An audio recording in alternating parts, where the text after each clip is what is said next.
Bermula pada kekagumannya pada masa kecilnya pada film Star Trek.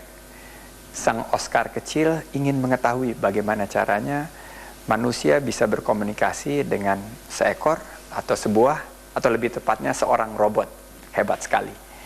Sang Oscar kecil berbekal kekaguman yang mendalam sekali kepada Star Trek, ingin mendalami bagaimana interaksi antara robot dan manusia itu bisa berlangsung. Man to machine interactions. Dan berbekal semangat tersebut, dia menghasilkan teknologi bahasa yang bisa berguna untuk banyak orang. Mari kita saksikan kisahnya. Fire.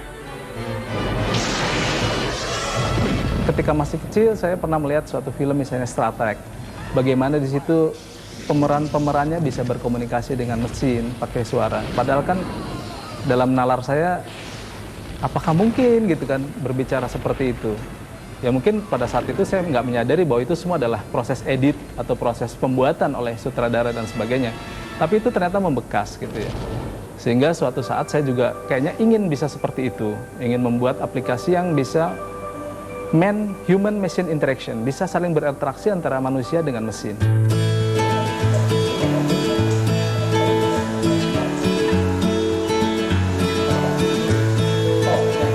Kami melakukan riset itu pertama untuk sifatnya aksesibilitas, membantu penyandang cacat untuk bisa mandiri. Itu yang pertama, misalnya aplikasi untuk mengoperasikan komputer maupun menulis dokumen menggunakan suara. Kemudian kami juga sudah membuat aplikasi untuk penyandang tunanetra. Jadi ada suatu dokumen tercetak misalnya, kita scan. Kemudian scan-nya kita proses menggunakan optical character recognition menjadi teks. Dan kemudian teksnya dibunyikan jadi suara. Sehingga penyandang tunanetra bisa memperoleh informasi lebih cepat. Tidak harus menunggu buku braille-nya keluar. Nah, selain daripada aplikasi-aplikasi untuk penyandang cacat seperti itu, kami juga melakukan riset untuk hal-hal yang sifatnya lebih memiliki nilai keekonomian. Riset-risetnya lebih berfokus di bidang pemrosesan bahasa yang telah diimplementasikan menjadi perisalah, pencatat wicara otomatis yang berhasil mempermudah pencatatan secara terdata dan teknis dalam sebuah rapat. Saya melakukan riset aplikasi untuk mentranskrip ucapan seseorang dalam rapat atau pidato secara otomatis. Bahkan lebih dari itu bisa mensummary isi rapat atau pidato secara otomatis. Kita menyadari betul problem-problem atau masalah-masalah yang kita hadapi seputar rapat. Ya. Tapi biasanya rapat itu tidak pernah termanage dengan baik. Artinya paling kita bisa mencatat poin-poin penting saja dalam suatu rapat. Sementara transkrip penuh, transkrip full, atau setiap ucapan dari seseorang dalam rapat itu tidak kita tercatat semua. Kemudian kalau kita misalnya sengaja mencatatkan dari rekaman, itu pasti perlu waktu, perlu orang. Belum lagi kalau misalnya data suara itu fisiknya bisa kita pegang. Kita bisa mentransfer ke siapapun saya suka kan. Artinya apa? Kebocoran data informasi akan terjadi. Rekaman sangat penting yang seharusnya tidak perlu didengar oleh orang lain, akhirnya jatuh kepada orang yang tidak berkepentingan. Nah, untuk mengatasi kendala seperti itu, kami membuat aplikasi yang kami beri nama Perisalah. Jadi Perisalah ini akan mentranskrip ucapan seseorang secara otomatis menjadi teks runut.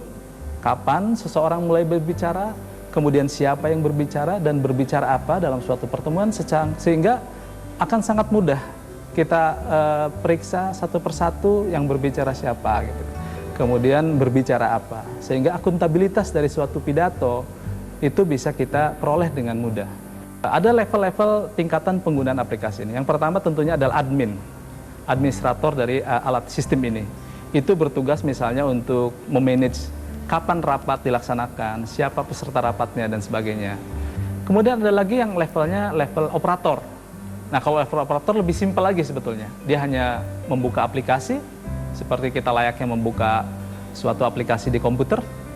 Kemudian dia tinggal login. Kemudian dia memilih rapat mana yang akan dia ikuti. Setelah itu udah dia dengar dan dia koreksi kalau ada yang salah. Seperti itu, sangat simpel sekali. Kami memulai riset ini sebetulnya jauh, sekitar dari tahun 2009, awal 2009. Jadi kami membuat prototipe untuk risalah rapat ini. Di mana pada saat itu kami menyadari betul bahwa pembuatan transkrip rapat atau risalah rapat itu sangat susah dan sangat membutuhkan orang yang sangat terlatih untuk mengetiknya. Belum lagi kalau misalnya rapatnya banyak atau rapatnya berjam-jam, pasti kemampuan seseorang untuk berkonsentrasi itu ada batasnya. Nah, untuk menghindari hal-hal seperti ini kami mengembangkan suatu alat pada saat itu kami beri nama Perisalah. Tulisan kami waktu itu dimuat oleh salah satu koran nasional sekitar bulan Mei 2009, ternyata dibaca oleh pada saat itu Pak Wapres, Pak Yusuf Kalla. Dan tidak lama kemudian salah satu staf dari Istana Wapres itu menelpon saya langsung dan meminta untuk bisa menceritakan sistem yang kami kembangkan pada saat itu di Istana Wapres. Nah, berangkatlah kami ke sana sehingga sampai pada kesimpulan alat ini harus dijadikan, tidak hanya berhenti pada prototipe. Saat ini Perisalah sudah digunakan di beberapa institusi pemerintah seperti misalnya di Mahkamah Konstitusi, kemudian di BPK, sebagian di DPR, kemudian pernah juga kita gunakan untuk seleksi Hakim Agung di Komisi Yudisial. Setelah kami membuat prototipe, kami coba kemudian karena kami akan komersialisasi pasca ketemu di tempat Pak Wapres.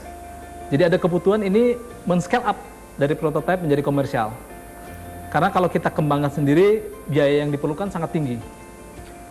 Nah, ketika kami mencoba untuk masuk menjadi produk komersial, kami harus tahu rambu-rambu bahwa si industri ini ketika menjual tidak digugat oleh pihak lain yang mungkin dianggapnya kami akan meniru dan sebagainya.